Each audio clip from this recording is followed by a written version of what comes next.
Hello, everyone. Thanks for joining us today. I'm Dee Dee Laugesen, Executive Secretary for the Committee on the Present Danger China. We appreciate your interest in our weekly webinars in which we expose and analyze the Chinese Communist Party's unrestricted warfare against America and the help being provided to the CCP in waging that warfare by captured U.S. elites. We encourage you to visit presentdangerchina.org for information on new programs, access to videos of our past webinars, and tons of other very valuable content.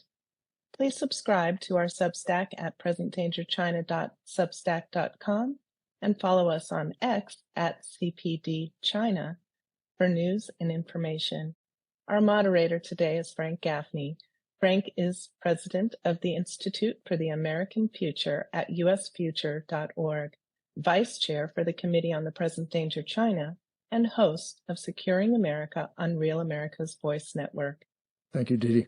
Welcome, everyone, to this edition of our weekly webinar series sponsored by the Committee on the Present Danger China that is aimed at illuminating the myriad ways in which the Chinese Communist Party is at war with our country. Unrestricted warfare, to be sure, people's war since May of 2019, and now quite possibly at the cusp of taking that war kinetic in perhaps the traditional technique of exploding and otherwise blowing things up, but perhaps a further iteration of a technique that is explicitly described in the book authored by two, at the time, senior colonels in the People's Liberation Army, entitled Unrestricted Warfare, in the list of various lines of attack that they would engage in, which we explore week after week after week after week, is biological warfare. And we're going to explore today in some detail what that looks like at the hands of the Chinese Communist Party, not just in terms of their doctrine or their capabilities or their ambitions, but what they have done in practice to this country to date and what they may have in store for us now. We're speaking to you in the immediate aftermath of not one, not two, but three different Chinese nationals having been arrested for trying to smuggle in some sort of biological pathogen or parasite, the purpose of which would be to afflict Americans and or their agricultural sector with quite possibly incalculably profound implications, socially, psychologically, economically, and from not least a national security perspective. Because among other things, food security is national security. We're going to be visiting with, as usual, some stars in the firmament of those who are warning about the Chinese Communist Party. Many of them are members of our Committee on the Present Danger China. All of them are extraordinary resources, and we are extremely proud to be able to present them to you frequently in the course of these programs. We are going to be beginning with a man who has studied China probably as closely as anyone, and longer than the vast majority of us, starting with his insertion, if you will, into communist China back in the early 1970s, as I believe the first Western social scientist to get on the ground there. And in the course of his research, he discovered some of the horrors of the Chinese Communist Party, and he's devoted his life to countering it at every turn. His name is Stephen Mosher. Is the author of a number of books, including The Bully of Asia, and I think one, his title escapes me at the moment, that specifically talks about pandemics and the like, as instruments of Chinese communist warfare. We've asked him for his participation in this program. He was unable to do it in person, but we have, I'm very pleased to say, a video from Stephen Mosher, the topic of which I think is the Chinese Communist Party's historic contempt for human lives, those of their own people, as well as, if you can imagine, even less regard for ours. And the CCP's relentless pursuit of novel ways to destroy such people. Let's go to the videotape now. Well, I'm happy to join you today, Frank, and to talk about the fact that China is continuing its bioweapons research into dangerous pathogens that can kill Americans and, of course, kill off other things like America's food supply. And in this context, I recall 2 years ago when we discovered a secret Chinese bioweapons laboratory just a few miles north of where I grew up, near Fresno, California. And the Biden administration did everything possible to try and cover up the fact that the Chinese Communist Party was running a secret bioweapons laboratory right under our noses in California. The FBI refused to investigate. The CDC came in, and instead of investigating the pathogens and finding out exactly what their genome looked like, whether or not they had been engineered, how deadly, how transmissible they were, they simply destroyed all the samples. So this was a classic cover-up on the part of the Biden administration, which covered up a very important fact that we all know from the COVID debacle, that bioweapons are at least as dangerous as chemical weapons, or at least as dangerous as nuclear weapons in terms of the number of human beings that they could potentially kill. And I believe that after we discovered that secret bioweapons laboratory in the United States, and who knows, there may be others, the Chinese government decided to operate in a slightly different way. Why go to the trouble of setting up a secret bioweapons laboratory in the United States if you can simply implant bioweapons researchers from China in American labs that are already set up, that are already funded, already doing dangerous gain-of-function research? And you can simply bring in secretly, as these Chinese scientists have been credibly accused of doing now on 3 occasions, bring in credibly these dangerous pathogens and work on them under our very noses in the laboratories that we ourselves are paying for in our major research universities. And how easy it would be, after bringing in these dangerous pathogens, for one to leak out of the laboratory. And I say leak in quotes, because it might be a deliberate act. In fact, I suspect that the release of the COVID virus was quite deliberate from the Wuhan laboratory. As you know, Frank, I wrote a book about that debacle. Certainly the spread of the virus around the world was quite deliberate on the part of the Chinese Communist Party. But how much more deadly and infectious would a pathogen be if it were released not in China and then spread slowly around the world and here, but released in the heartland of the United States itself, or released upon our crops, as one recent pathogen that was brought in would have devastated our crops. So these are the concerns that I have. And the only solution to this problem, as far as I can see, is to shut out Chinese researchers, China researchers, regardless of what their claimed background is, because their background may be fabricated, from our laboratories altogether.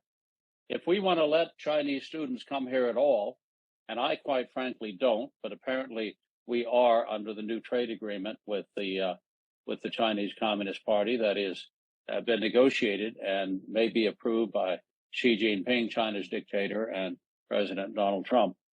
Under this new agreement, presumably, we will allow Chinese students to continue to study at our universities. But let's let them study political science or philosophy or theology or sociology. Let's keep them out of the engineering departments. Let's keep them out of the science departments, the genomics departments, the biology departments, because we now have a history, a pattern of Chinese scientists, starting way back several years ago with the head of the Wuhan laboratory, the infamous Dr. Shizhang Li, who studied at the University of North Carolina under Ralph Baric in his lab there, funded by Dr. Anthony Fauci. And that's where Dr. Shizhang Li learned her gain-of-function research that enabled her to go back to China, to her Wuhan lab, working with the China's bioweapons program and develop COVID-19. So let's keep China's scientists out of our laboratories, out of our research departments, keep them in the humanities, keep them studying history, but don't let them steal our intellectual property. And above all, don't let them in our own labs create dangerous pathogens that might one day be used to kill millions of Americans. Thank you for such an incredibly concise and impactful intervention. I just want to say we will, I'm sure, be talking a bit more about this bio lab discovered in Reedley, California, and the efforts the Biden administration indeed did go to try to cover it up. I would mention just in passing that the Select Committee on the Chinese Communist Party of the House of Representatives has concluded that there are almost certainly more such labs inside our country. But to Steve's point, they are certainly, prospectively at least, being augmented by our own research labs in the hands of Chinese nationals sent here for the purposes of waging biological warfare against us, quite possibly. I also wanted to just mention that Siegemund Li, the researcher from China that Steve mentioned, is better known as the Bat Lady for the work that she has done in using bats to advance the biological warfare program of the Chinese Communist Party. Our friend Sean Lin may have more to say on that in a moment. But before we get to him, we're going to have another of our faithful contributors to these programs, Charles Sam Faddis, a former career Central Intelligence Agency undercover operative, contribute also by video, a sort of overview as particularly seen through the eyes of not only a career intelligence officer, but a man whose job in his last duty station before retirement at Langley, the CIA headquarters, was to try to address and mitigate the threat of weapons of mass destruction terrorism. So Sam, who is these days the proprietor of a wonderful online resource, AndMagazine, you can find it at andmagazine.substack.com, and also an author of numerous books, fiction and nonfiction, including Beyond Repair, The Decline and Fall of the Central Intelligence Agency. We've asked him to address the question of the CCP's unrestricted biological warfare and how what he and I agree are kind of like what was once said about neutron bombs. Biological weapons are capable of killing all the people, but saving all the buildings. And whether that is in fact consistent with both the Chinese doctrine, its ambitions, and its strategy towards this country in particular. Let's go to the video with Sam Faddis. One of the things that strikes me when we start talking about the CCP, biological weapons, pathogens, this whole ball of wax, is that like a lot of things, it's always being discussed as if it is a potential threat, as if it's a threat that may emerge at some point in the future. So no matter, even folks that are purporting to talk about this very seriously are always discussing it in some sort of abstract, theoretical sense. This is something that could be really bad down the road at some unspecified date if we don't do something. And as with many other threats that I would submit we're facing today, that's really all wrong. This is not an abstract thing at all, and it's not a potential thing, and it's not something that we're facing one of these days. We're facing this now. I mean, we are already at war with the Chinese communists in many respects, even if it doesn't look like a conventional war in the sense we define it. It's already happening, and when we look at the realm of biological warfare, biological agents, this kind of thing, I mean, this is about as real and as concrete as you can get. I mean, first of all, let's think of the backdrop here. There's no question about what the Chinese communist attitude is toward biological weapons. The whole concept of law of war in the Western sense, Geneva Convention, and all that stuff, they have explicitly rejected that a long time ago. They said straight up, these are a bunch of rules that were made by Western powers because they are superior to us in conventional military capabilities, and therefore they're trying to say we have to fight them in a particular way because they know they'll win. So forget it. We're not doing that. We're going to do whatever it takes, completely unrestricted warfare, whatever it takes, no rules, everything's fair game. Okay, so we know that, and we know that they've explicitly said that about biological agents. We know that they have talked about biological agents and biological warfare being what they call the commanding heights in regard to military conflict. So this is how you're going to win. This is the decisive thing you're going to do. We know that they've even had concrete, specific conversation, there are multiple examples actually, about the concept of using biological weapons that would be targeted to particular ethnicities. This is basically the biological warfare as the equivalent of a neutron bomb. So you kill off the population, a specific population. You leave untouched the land, the infrastructure, everything. And then the Chinese can move in because the biological agent was not targeted genetically to attack East Asians. Okay, so this is bedrock. So there's no question that they're really serious about this, and that they're not just having hazy theoretical conversations, they're working this. Okay, then we have the concrete examples. I'll cite only 3, but there are many, of how they're actually doing this. I mean, first of all, COVID. Now, we can argue about whether COVID was deliberately released or jumped the fence because the Chinese lab practices are horrific. But there's no question that it came out of a lab in Wuhan and that it was genetically engineered. It was a product of gain-of-function research for the specific purpose of more effectively killing people. And it got loose one way or the other, either deliberate action or negligence. And it did a pretty effective job of tearing the heck out of American society, politics, and the economy. And basically you talk about something that's a bad case of the flu, so it gets a lot worse from here. Right?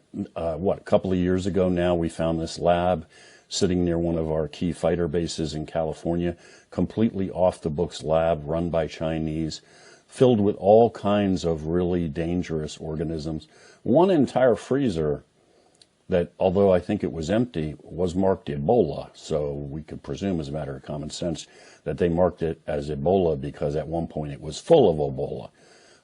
We did basically nothing, by the way, to run that down. So where all those, why that thing was there, what its purpose was, and I don't know, where the heck is all the Ebola that was in that freezer? Nobody ever bothered to figure that out. We didn't run that down at all. We don't have any idea how many more such labs there are.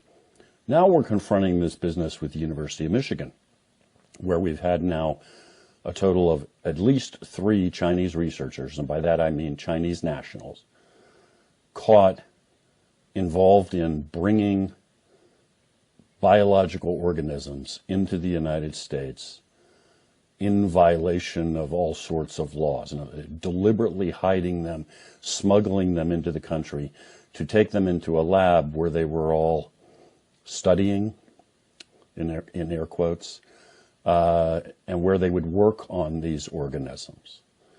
Okay, so smuggling them in. And by the way, all the indications are that not only were they deliberately smuggling them in other words, they knew the rules, they were deliberately smuggling them, but that they had done this multiple times before. So it's not just one time.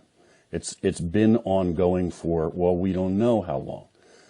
As a kicker, the lab at the University of Michigan is run by 2 more Chinese nationals. I'm not talking just broadly ethnic Chinese. I'm talking Chinese citizens running a lab at the University of Maryland where we got other Chinese citizens conducting off the books, basically illegal research on dangerous organisms. And funding, a major piece of the funding for this lab comes from U.S. government agencies. So if you're keeping track at home, that's U.S. citizens paying Chinese citizens to play with dangerous organisms and make them more dangerous on our soil. I should add, the third Chinese citizen that was arrested very recently was apparently bringing in a particular species of roundworm, and the press has kind of downplayed that, like who cares about roundworms or flatworms, whichever they were. The point is those worms are used to, you use those to test techniques on. In other words, the point is you're figuring out how to do things and modify things potentially in human beings, and all you're doing is using the worms as test subjects for these techniques. So this is not some obsession with worms. It is a much, much bigger picture. So we have a huge problem. Again, like with the lab in California where we never figured out how many there are, we have no clue how many of these people are smuggling things into the country right now, how many of them have been here for years, or putting any idea of what the totality is, the full scope of the organisms they're working with. So obviously we need to engage really, really rapidly here. Start by locking down this lab at the University of Michigan, shuttering the place, inventorying everything, and getting a complete handle on what the heck is going on here. And then we need to start expelling people from there. And then we need to do the same thing with every other significant biological lab in the United States. Not one of these days. We need to do this right now because we have no idea the full scope of the biological attack that may already be ongoing. Back to my original point, this is not a theoretical thing. This is not a one of these days thing. This is a right now, the attack is already ongoing and kind of thing, and you better respond before you wake up one day and find that we are facing something one heck of a lot worse than COVID on our soil. Thank you. Bracing report, as always. And one that I did want to just correct a point. I believe that the Reedley Biolab did indeed have a freezer with the word Ebola in Mandarin on the exterior of it. But far from empty, as I recall, it was full of aluminum foil and plastic wrapped packages.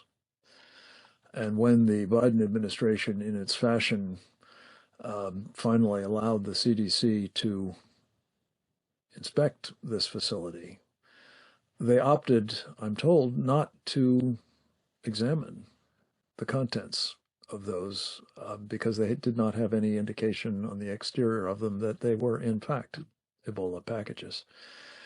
So, to Sam's point, the administration simply had guys in shirt sleeves come in and cart the stuff off to some incinerator and burn it all up. A very odd story indeed, and possibly even more alarming if either of the two things that we've discussed, one, there are more of them, or two, that in the aftermath of its discovery, as Steve Mosher has indicated, they've simply started using our labs for this purpose.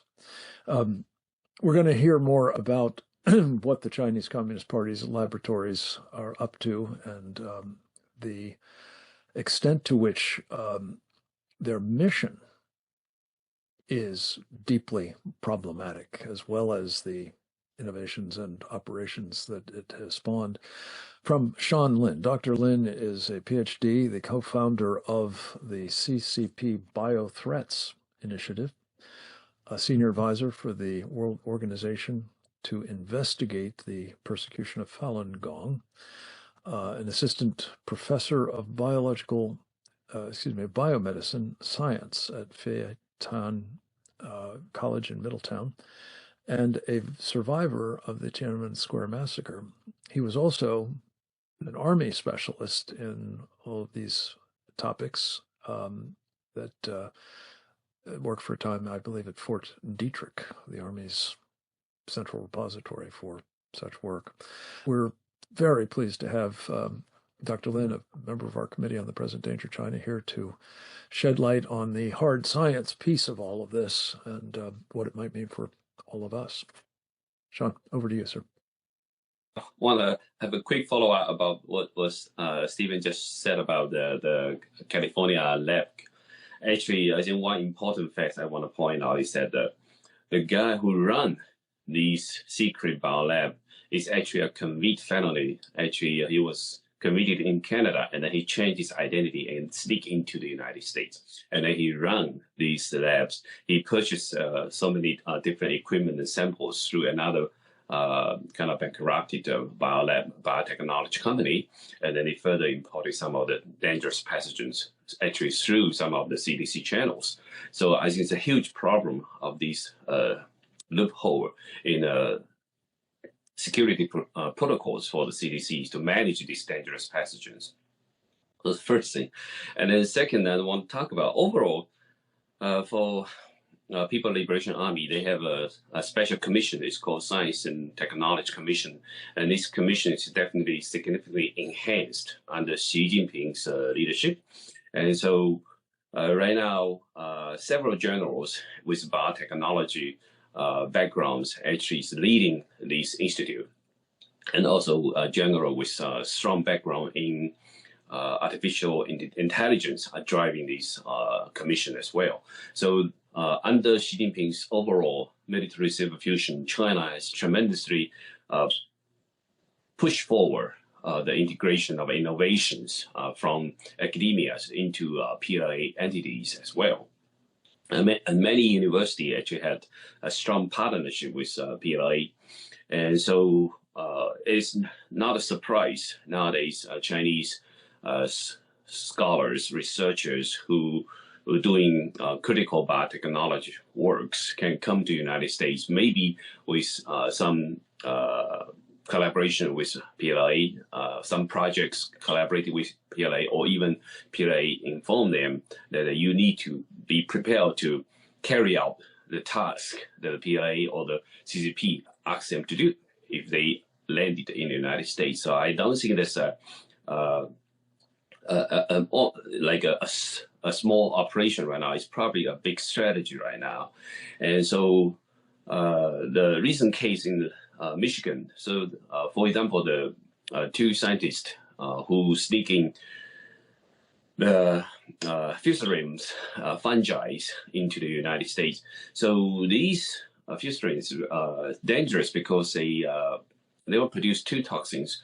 One is DON toxin, which is, you can also call it vomitoxin. So it can cause serious GI problems. And then another one is actually a phytoestrogen. And so that can feminize males. So if these toxins are entered into food supply chains, it can cause severe health problems. And also it will cause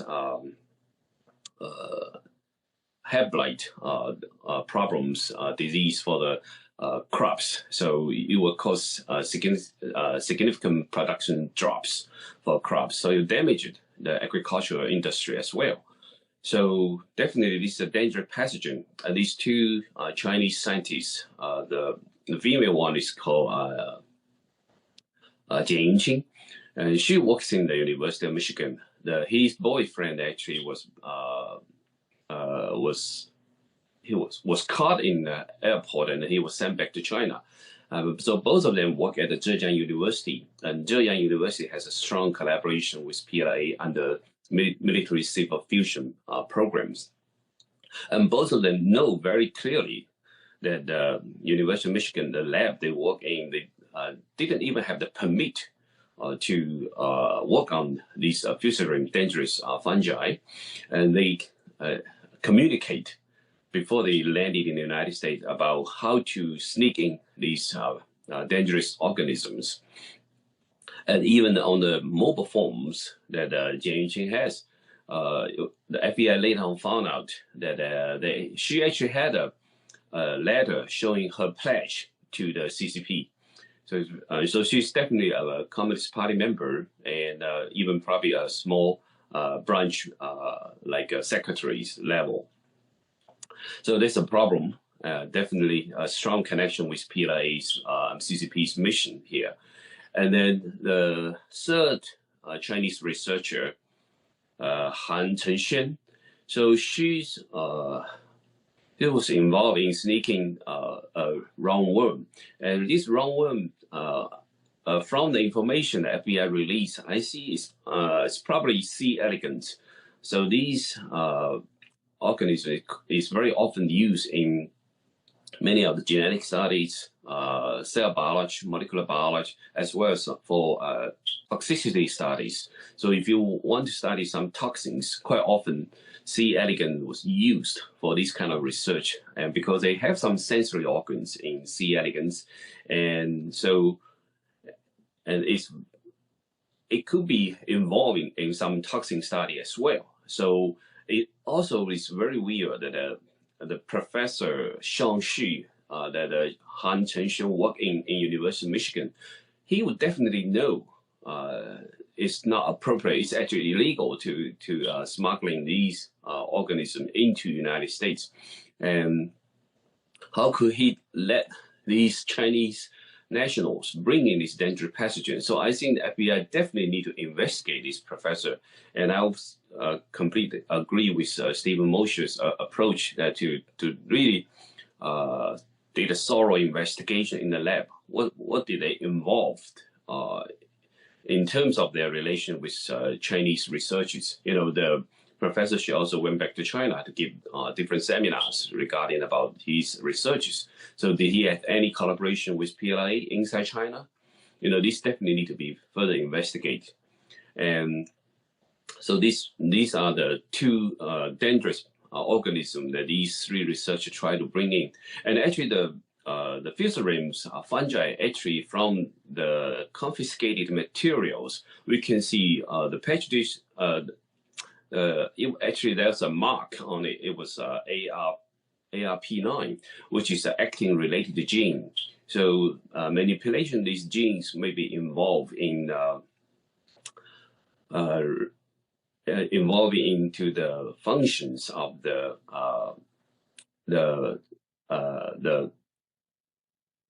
chromatin remodeling, as well as the transcription process. So we don't know what kind of mutation that these organisms already have that these two researchers want to bring into University of Michigan.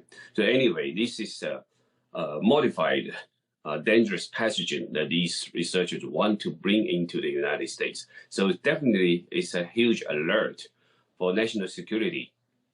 I think fortunately FBI can caught them in the customs, but these shows a very dangerous trend that these scientists become so aggressively, they knowing all the dangers, they are knowing they are violating these regulations to bring in this dangerous pathogen. And this clearly reminded me the case in Canada. One of the microbiologists, Qiu Xiangguo, she also against all the regulations, shipping dangerous Nipah virus samples to Wuhan Institute of Virology. And she was actually later on was investigated in Canada. So this is another dangerous pathogen. You know, definitely PLA is very, very interested in Nipah virus, and they actually are very actively collecting Nipah virus in Southeast Asia as well. And so how could a top-notch microbiologist in Canada, in National Microbiology Lab in Winnipeg, why she risk whole her career to ship dangerous Nipah virus sample to Wuhan? It definitely means someone from higher echelon of the CCP or in the PLA give her these kind of instruction. That's why she risked her whole career to do that. Similar for the researchers in University of Michigan, they know the risk they are taking. Why do they do this? It's not just a convenience for their research. I think there are some instructions behind it. So I think that's why we need to be very, very cautious or highly alert regarding CCP's heightened pace on this biological warfare against the United States. And so especially right now when Chinese Communist Party is in a very fragile situation, Xi Jinping may be losing his power in China. So the PLA may try many things, seems to be very extreme, but it's actually in their doctrine book for a long time. They will find different way to attack United States. So I think this is a very, very alarming situation. For so many different dimensions of this very alarming situation. We'll come back in Q&A, I think, to drill down on a couple of topics that you've touched on there. But before, two more presentations. Dr. Karen Siegemund, the president of the American Freedom Alliance, member of our Committee on the Present Danger of China, the individuals who I think is doing an outsized job educating the rest of us about the challenges to freedom we face from the CCP and other quarters, as she has complemented her early career in anti-submarine warfare technology development for the United States Navy against the then Soviet threat. She is now addressing, among other things, education as a national security threat vector and issue. Notably, what we've just been hearing about, what Chinese nationals have been doing in our universities, are they, in fact, in some cases at least, ticking time bombs? And we'll talk a bit about, I'm sure, the possibility that now their continued presence in our college campuses is assured. But first, let's take stock with Karen Siegemund about the nature of this particular threat vector and how it, too, fits into the strategy of unrestricted warfare against America. Dr. Siegemund, welcome. Thank you so much. And yes, it absolutely is a threat vector. Universities have always been the source of where totalitarianism, various kinds of revolution have been fomented, either in one's own country or another, and we're seeing exactly that. As you had mentioned, I worked in under-submarine warfare during the Cold War against the Soviet Union, and thinking about that time, how the Soviet Union looked at universities was quite different. Yes, they used it as a recruitment source from the KGB, but they were very cautious about sending students here. Why? Because our universities at that time and our nation at that time was completely different. We were much prouder of and courageous about how we were a freedom-loving country, a freedom-loving people. The Soviet Union was very restrictive on who it sent. We had maybe 50 at any given time. As it got closer to the fall of the Soviet Union, 200 plus students here. They did not want their students here. The Chinese Communist Party has an entirely different perspective on this. We are a different country. They learned from the prior Cold War, and whether or not this is a Cold War versus more kinetic, obviously is a topic of conversation. They learned what not to do with the Soviet Union, and we completely forgot every lesson we ever had. We've been letting them in from China, from the Chinese Communist Party, to the tunes of hundreds of thousands of students, even though they have, as we keep saying, declared war on us to various degrees of lethality. We seem to see them, or up until President Trump came in, as a non-issue, a non-threat. Meanwhile, we have these hundreds of thousands of Chinese students here. We've got billions of dollars coming in. We've got all kinds of influence activity going on. But a big part of this is, as has been noted, the collaboration with our universities. It's not just that we have students coming here, attending our colleges and learning great things and then going back to their homes and sharing the wealth of knowledge.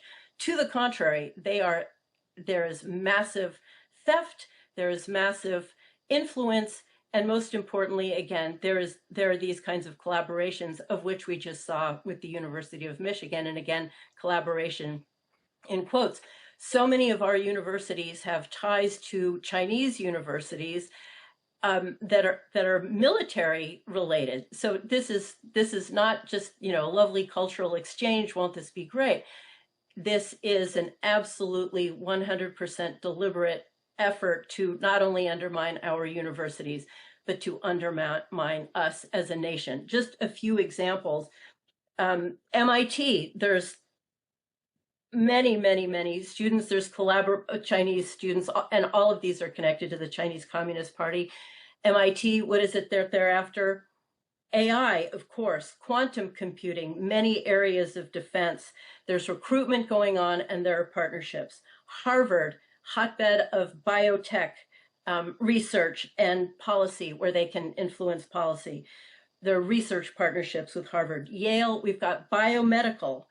If that doesn't put all kinds of fear in you, it ought to. Also, they're influencing centers for Chinese studies, right? This is everything to do with China is wonderful. And again, this is against the backdrop of how the United States is evil and China is good and wonderful. Stanford, obviously, connection to Silicon Valley. So they're doing all kinds of research partnerships, getting connected with them, infiltration, sabotage, AI also, and of course, aerospace. UC Berkeley, back in the day, much more connected to nuclear research, also genomic research, which again, utterly terrifying. And again, none of these, even University of Michigan isn't even on the top list of where they've been putting some of their biggest efforts, but we're seeing some of their more pernicious efforts happen there. UC San Diego, neuroscience, biotech, Texas A&M. So they are in all major areas of our research that we are on the forefront of. They are sending students here. Oh, isn't this lovely, lovely students? We're doing partnerships. This is all deeply embedded in their offensive war against the United States. They are obstructing our research. They are doing intellectual property theft. And you mentioned, Frank, ticking time bombs. That is absolutely right. Every single one of these is a major potential threat, or as Sam Faddis said, don't just consider it potential. They are on their way to all of these. And as we saw with the University of Michigan, whatever we see, whatever we catch them with, the Reedley lab, we know that there are dozens, if not hundreds, similar people trying to bring equally lethal toxins into our country that have various scale and scope of danger that they can do to us. We know it's a much bigger effort and deliberate offensive effort that they are waging against us. As during the Cold War, we understood the threat. We understood that they were fighting against us. We positioned ourselves in opposition. It's far past time that we recognize the threat that they are posing, and all these various threat vectors, as you say, Frank, stand up to it. President Trump has done Herculean efforts to try to keep these students out. Our others in our government are undertaking just as much effort to keep them in, which is one of the more horrifying aspects of this war, to find that we have the enemies within to such an incredible degree as we do now.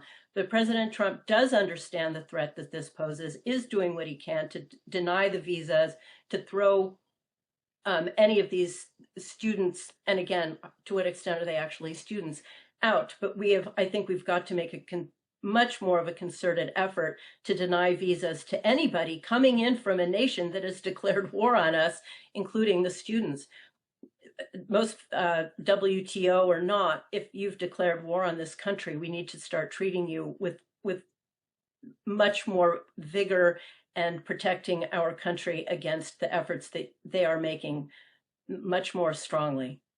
So I don't understand exactly at what point we're going to get to where the nation recognizes that they have been waging war against us, and it's time for us to stand up in the way that we did during the Cold War against the Soviet Union, which we then won. Well, that's the perfect segue to our final presenter and topics that we will be discussing pursuant to this idea that at what point does what the Chinese Communist Party is up to become palpably a mortal threat to our country and, well, a casus belli, as the Romans would say, a cause of justification for war.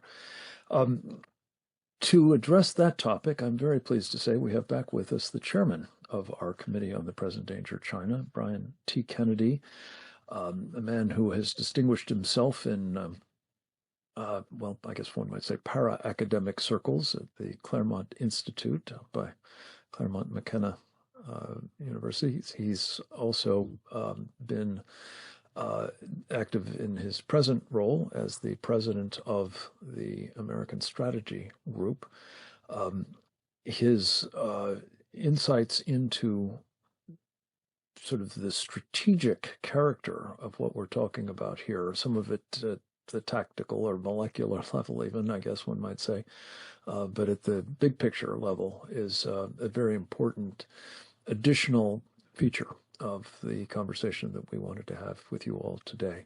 So we've asked President Kennedy, I call him, address the question of if the CCP's smuggling of deadly pathogens into America is not an act of war, what would be? This is a very interesting conversation we're having, and it follows on a conversation we've had earlier in the week where we were internally on the committee debating whether this was an act of war by the CCP. And in my judgment, it certainly is. Sean did a brilliant job sort of laying out the technical aspects of what transpired here. But let me make a few points and then really summarize, what the FBI found in that with these two researchers. First of all, human beings, we do a lot of things. We study things. We are going to university. We run businesses. We raise families. We, go to church. We have this multitude of things we're engaged in, and we tend not to focus on things that are, warlike. It's up to the government to figure out what is warlike. And in our republic, to when something is an act of war against us, to act appropriately. We hear about these Chinese researchers here, and we think they bring in this pathogen. And we think, well, it's just that can't be that serious, right? The FBI arrested them, but if it was really serious, someone in Washington would treat this like an act of war. And what you realize is we don't do that. We don't have people in Washington, with the exception of now of President Trump, and I would really say only a handful of people around him and outside the government who see the seriousness of all this. So we're engaged in these high-level negotiations with the PRC over trade and commerce. During those negotiations, which have been ongoing the last several months, the Chinese Communist Party, as a matter of high government policy, allows the PLA to send over 2 researchers with an agro-terrorism weapon to get these into the country at a time where we, the United States, are saying we're going to be diligent about how we treat our border. Indeed, we're shutting down our border. We're not letting new illegal immigrants in. We're going to take our border seriously because this is our country.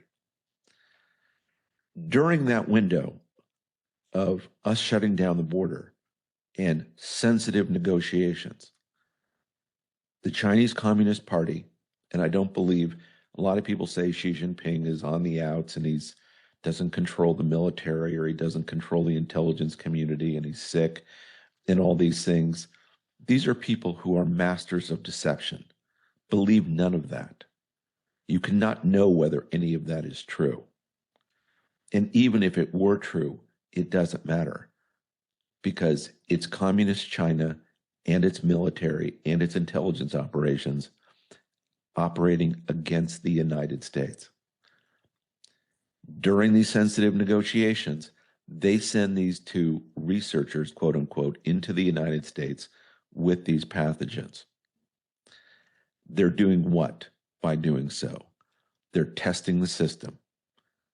Are we really controlling our borders? Are we really going to take seriously foreign researchers coming into the country and what they might have with them? And so as a matter of high government policy, as Sean was alluding to, the CCP was testing the system, engaged in an act of war against us to see whether or not we would catch them or not. Now, let me read, just to get a full picture of it, what the FBI said in the indictment. This is the press release that the FBI put out. It said they arrested Jian in connection with allegations related to Jian and Liu's smuggling into America a fungus called Fusarium graminearum, which scientific literature classifies as potential agroterrorism weapon. This noxious fungus causes, quote, head blight, a disease of wheat, barley, maize, and rice, and is responsible for billions of dollars in economic losses worldwide each year. Fusarium graminearum toxins cause vomiting, liver damage, and reproductive defects in humans and livestock. Reproductive defects in humans and livestock. Okay, they bring that into the United States. They get arrested. That's great. Good on the Border Patrol and good on the FBI for doing that. But when you take a step back, where are the hearings in Washington that are examining this as an act of war? Where is the State Department saying something? Where is the Defense Department? There are 100,000, as we know, Chinese nationals who came over the border in the last 4 years during the Biden administration, look to be military-age males, as we've said on these webinars, who came here, it would appear, to engage in military activity. Did they have this kind of a fungus? What did they bring with them?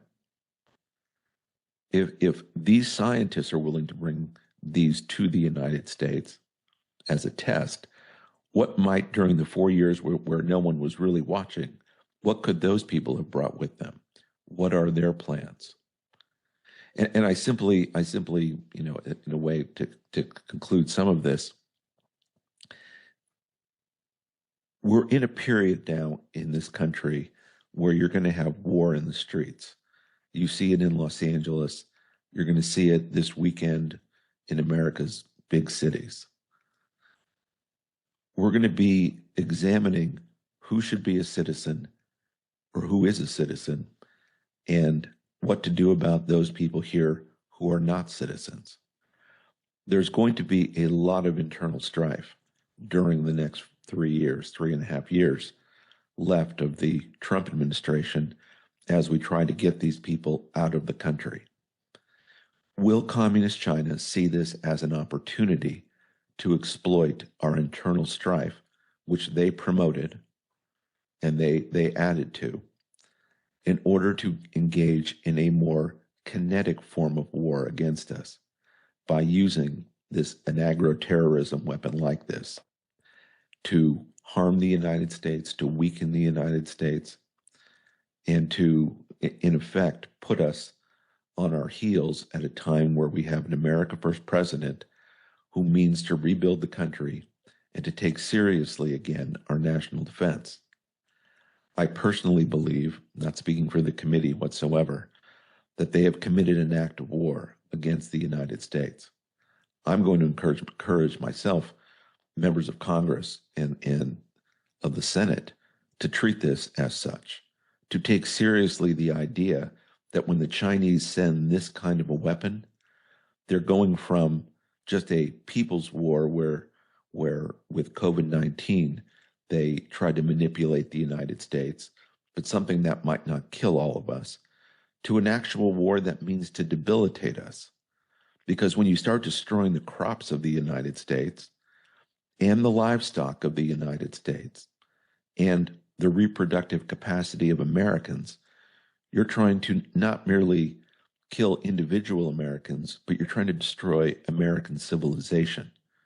You mean at that point to starve us, and you mean at that point to conquer us. And either we treat this as an act of war, or we suffer the consequences. Thank you, Frank. Thank you for organizing this, and I look forward to our conversation afterwards. Thank you for pulling together a lot of strands here that need to be tied up for the public, our audience today, the many thousands that we hope will be watching this program in the days to come, and not least that larger audience that you've just spoken of, the United States Congress, in whom the founders vested the authority to declare war in defense of our nation. Your admonition that an act of war has been perpetrated, a declaration of war has been formally announced on the pages of the People's Daily back in, as I mentioned earlier, May of 2019. And this undeclared war that we focus on in these programs has been going on for decades. It does seem to all of us, I think, at the committee, high time that the cumulative effect of all that is brought to the fore in our country to determine the appropriate response. And I think this conversation has been extremely helpful in doing just that. Let's do a quick round of questions. Sean Lin, I believe you are familiar with a secret speech that was reportedly given by the then defense secretary, defense minister, I guess they call him, of the Chinese Communist Party, a general by the name of Chi Hao-chen. I know I'm not pronouncing his name properly, but that's there we go, a reasonably close facsimile. He talked specifically in the course of that speech to, I think, party cadre, not meant for our situational awareness or knowledge even, but about the mission that was given to the People's Liberation Army by its specifically its biological warfare program, which is, by the way, illegal, folks.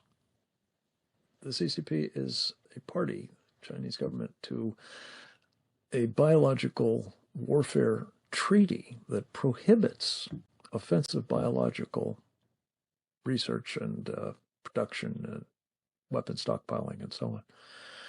But Sean, what do you recall what the mission was that Deng Xiaoping gave the PLA's biological warfare program and how it bears on everything we're talking about here? So as Minister Chi Hao-tian, almost 10 years ago, I forgot exact year, almost 10 years ago, he already gave the mission to the PLA, emphasizing this is strategic command height that the PLA need to take in terms of the biotechnology, other related innovations. So in the unrestricted warfare doctrine has already been formally adapted by PLA, because originally it was only proposed by 2 senior colonels in the PLA, but now it's formal doctrine. And also, not just Shi Haotian, and actually He Fuchu, one of the vice president in Central Military Committee's Science and Technology Commission. He also is a lieutenant general. He also still almost I think it's 2017. He also highlighted that the PLA need to advance academic innovation tightly together with military innovations. And also in terms of biological technology, they highlighted several important fields, including genomic bioinformatics, genetic editing, as well as synthetic biology. And so many of the important fields, they also actually use it in the field of making novel microorganisms. And so this is also clearly mentioned in their strategic plans. And so now I think China has actually advanced significantly in this field. And also, in the last 20 years, basically through the collaboration with American academic institutes, they already have their scientists well trained, and many of them went back to China and to build up their own infrastructure, their research network, and even with military civil fusion program. Now, many universities, you never probably imagine that they can have biological program. They can set it up. Like for one example, Beijing College of Chemical Engineering actually set up a biological related program. And the researchers there actually created a dangerous pathogen mutation of the bad coronavirus. And that actually can cause 100% deaths when they inject it into a humanized mice model. So you never imagine. But that program's mission statement clearly stated that they will conduct any researches in the highly risk area. It's very clearly stated. They can take the risk. They don't care about the bioethics issue. They just clearly stated they will do it. And then recently in Jilin Agriculture University, there's one researcher. His name is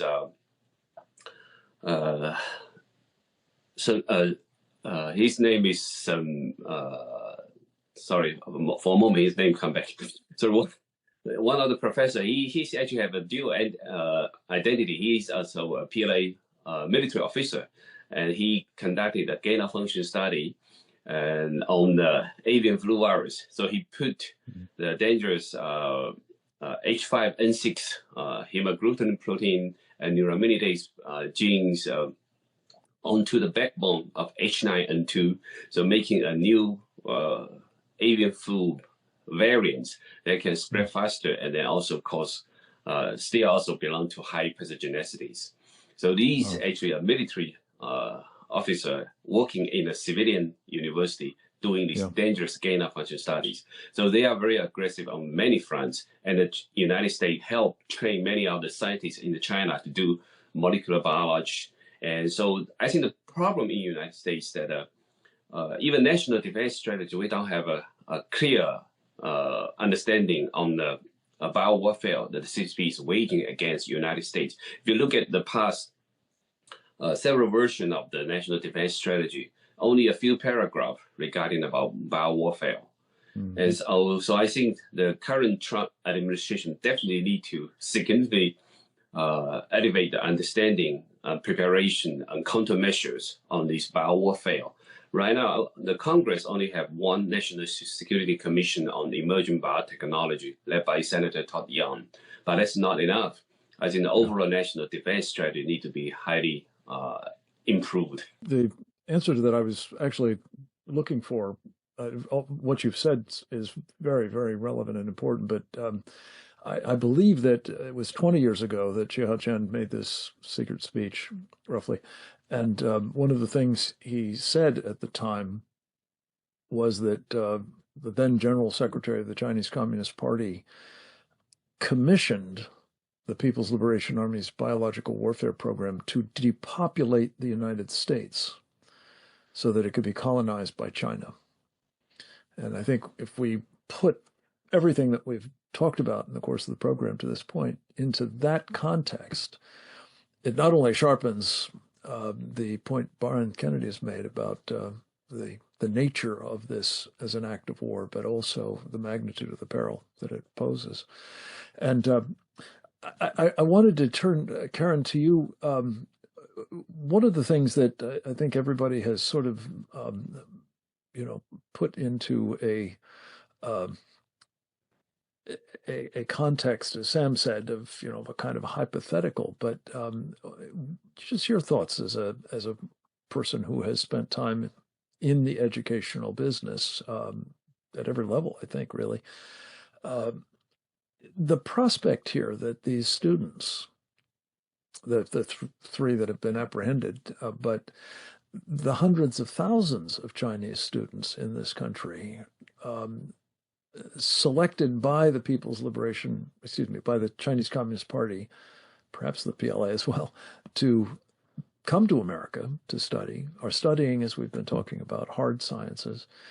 What would you say is the likelihood, whether they're in research labs or whether they're simply in school more generally, or whether perhaps, I don't know, they're doing field trips to Chinese-owned farmland in this country, of which there is said to be something like 100,000 acres, I believe, that one or more of those people might well be ordered by the PLA to actually disseminate such funguses or parasites or what have you for the purposes of wreaking havoc in America's agricultural system.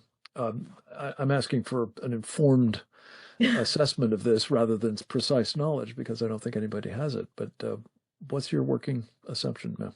Well, that they've declared a people's war on us, given the speech, the secret speech that you cite from 20 years ago, given what they have learned about us, given what we've already seen as to their waging war of various kinds, unrestricted, and I will include the Wuhan virus, I would say that put all that together, and the odds of one of those people taking some active engagement against us in a highly lethal way, I would say it's 100%.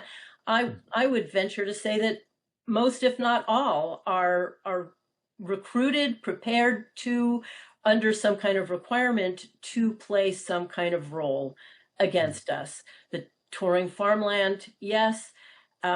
Being a vector, him or herself. We've seen how this happens with totalitarian regimes. To transport something, to be a virus vector oneself, isn't an unheard of strategy. So the fact that they are here in the hundreds of thousands, the fact that they are, yes, they are stealing information, yes, they are collaborating, but they themselves, their very person, you're saying, is that also a threat? I would say 100%. A few 100,000, and as Brian pointed out, yes, we're closing the border, and yet they're still here. So to what extent are we being serious about closing the border? To what extent are we serious about addressing threats that have come in across our border, either prior or currently? While President Trump is very serious, because I do think he recognizes exactly the threat that you're talking about, we don't know the form that any of this can take, but we do know that they are 100% committed to committing something against us, as they have been doing, and we don't seem to be committed at all to the same extent in standing up to it. So this that I touched on in my comments at the opening is it's hard to overstate what the damage could be to this country, whether it's the confidence in our food supply and what that would translate into the willingness of people to consume its products or perish by not doing so.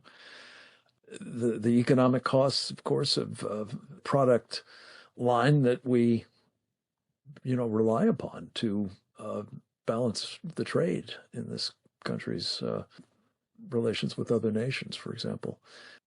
Just the societal and psychological impacts of those things are as I think rightly said, incalculably serious. So if we don't get cracking on this, we face truly calamitous possible options.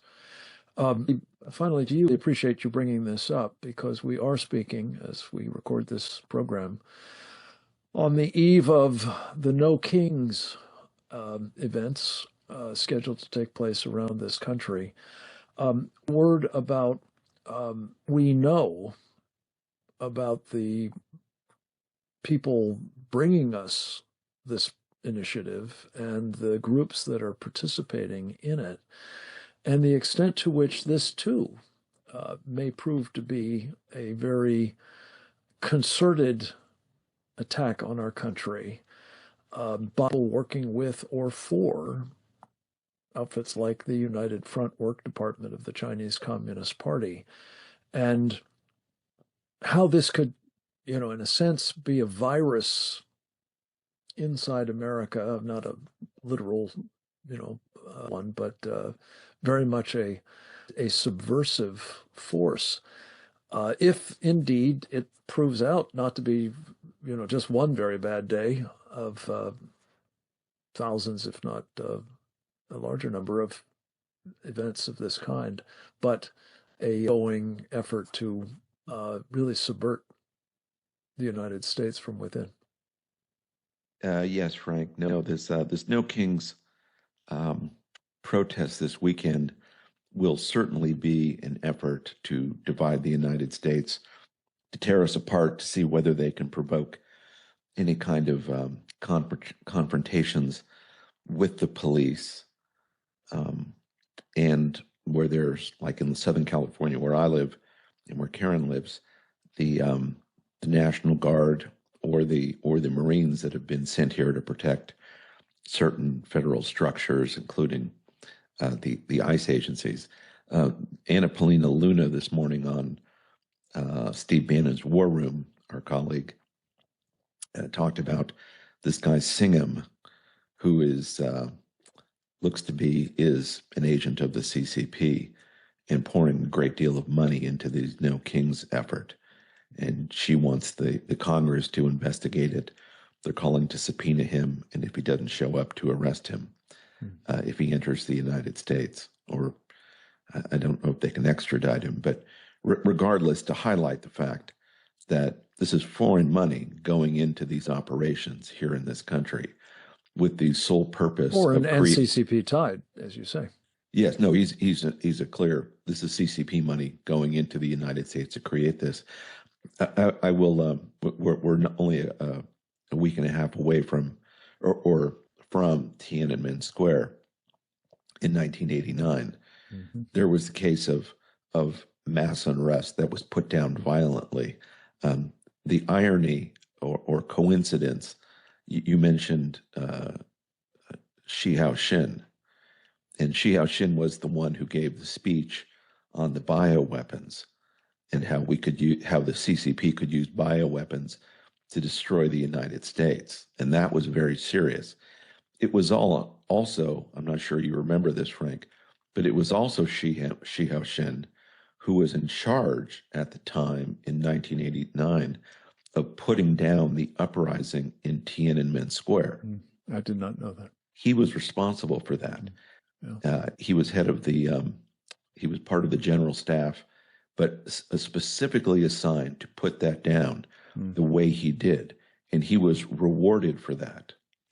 Putting down the demonstration as violently as he did and as demonstratively as he did was the thing for which he was promoted. Yeah. Good And career so move. the Chinese like this idea of putting down and suppressing anybody who puts their head up on behalf of freedom. Yeah. So it's interesting that Shi Haoxin was also involved in that. This agroterrorism business is something I think, we have to take seriously given the weakness we're in right now. We have a strong president, and that's a good thing. And he's still in the building, in the part of his plan to rebuild the country. And so he needs to be supported. I was a little irritated, I will say, at first when I heard about all these Chinese students coming back to the country. But I think at their high point, there was like 400,000, 420,000 in the United States, and they yielded around $40 billion in revenue to the United States.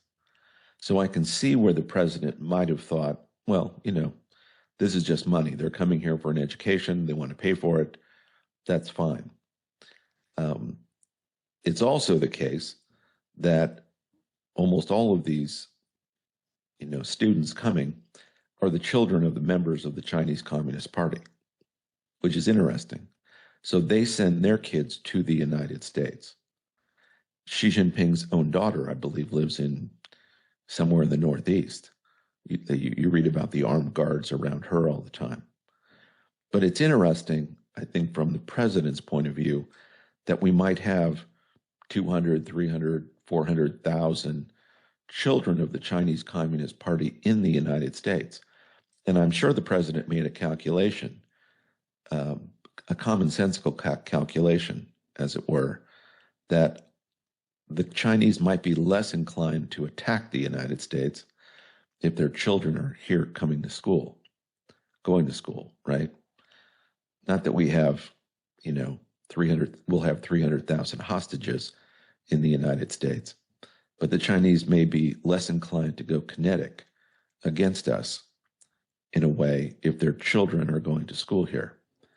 And the president will also think it's up to us to make sure they don't steal our intellectual property, which they have stolen over the last, at least decade, more certainly, at a pace of around $500 to $600 billion a year from the United States.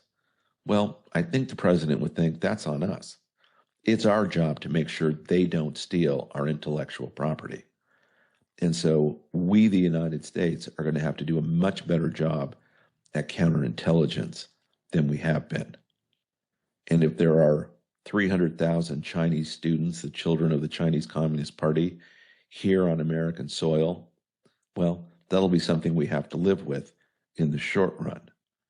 But again, that's transactional. They're going to pay money, and they're going to be here, living here in the United States. Let me close, though, Frank, with this simple idea that the FBI charge against these two researchers was of an agroterrorism nature. They called this fungus a potential agroterrorism weapon. Well, let's take that one step further. Is the CCP now engaged in terrorism, actual terrorism against the United States? If so, it's up to this administration to declare them a terrorist state. If they're going to engage in agroterrorism, key word there is terrorism. And again, we're trying to find sensible ways of thinking about all these things. I would offer in how we get serious about this to listen to our own words. Our own country says they're engaged in agroterrorism against us. Mm-hmm. These people have invaded the country. They look to be of military age, these 100,000 Chinese nationals. They're not operating in good faith right now, the Chinese Communist Party. They never do. Yes. And we know that. President Trump knows that. We need to develop and help President Trump develop policies that will actually reflect the seriousness that we ourselves say and believe about what it is they're doing to us. And so this webinar has been one of a series of over 100 now that try to highlight the seriousness of all this. And I don't think it could come at a more important time, Frank. Quibble, but who's counting? I think we're over 210 actually all in. Another calibration point, and it's very helpful, Brian. I did not know that General Chihao Chen, however you pronounce it, was one of the perpetrators of the Tiananmen Square. Another was that fellow that I mentioned, Secretary of the Chinese Communist Party, Deng Xiaoping himself. So we're up against people who are murderous, for sure, against, again, their own people. And in fact, our friend Dee Laugesen and I pulled together elements of the first 70 or so of our webinars in this book, The Indictment, prosecuting the Chinese Communist Party and friends against for crimes against America, China, and the world. And the reason I mention it, Brian, is we talked in the book about the Chinese Communist Party being a transnational criminal organization, which is another way of designating it, and bringing law enforcement capabilities, among other things, to bear against this enemy, whether it's on terrorism charges or whether it's on, the murder of 1.1 million of us with their biological warfare the first time around, or for other crimes. I'm good with any of it, but I do believe that this is the moment when we must awaken the American people to the very real and very mortal nature of the Chinese Communist Party's unrestricted warfare against us. And as I said in my commentary, I think at the beginning, this is not necessarily an explosive kind of kinetic warfare, but it has definitely, with the advent of biological weaponry and techniques in various kinds being introduced against us, a very much kinetic sense in the larger meaning of that term. And it brings me to just a concluding thought. Brian, you spoke very powerfully about what President Trump is trying to do to rebuild our country. And this is particularly, going to be in sharp contrast to the efforts that we will be seeing this weekend and probably in the months to come to destroy it at the hands of people working for the Chinese Communist Party or working with their United Front Work Department or their donors or their allies at the moment in the Shurist supremacist camp or the globalist camp. Donald Trump was stopped cold in the midst of his earlier efforts to rebuild this country by biological warfare unleashed against us, as Dr. Sean Lin has particularly been very clear about. This is a criminal organization. This is a terrorist organization. This is a mortal enemy under the misrule of the Chinese Communist Party, and it must be dealt with as such. The hour is very late, ladies and gentlemen. We are hearing elsewhere that there is now a North Korean biological warfare operation underway, one in which a mutation has been engineered to the avian flu to make it highly contagious and deadly among animals. And this could well be part of a whole new COVID-19 style attack inside this country. This one, again, with an agricultural dimension, an agro-terrorism, if you would, dimension. So we call on everyone listening to this program, listening to it live as we're speaking to you now, or listening to it in some future time, to become part of the solution. There are lots of ways in which you can help. One that I'm particularly fond of pointing out, and we'll close with this, is that mention is made in this program and in many of the others, and properly so, about the threat posed to us by these Chinese nationals, some of which, yes, are students, many of them, some of which are researchers or businessmen or just spies, so-called diplomats, but some of which are now apparently in huge numbers. I've heard everything from 10,000 to 150,000 People's Liberation Army soldiers inside our country. And I've said it before, and I'll just be quick in making this point again.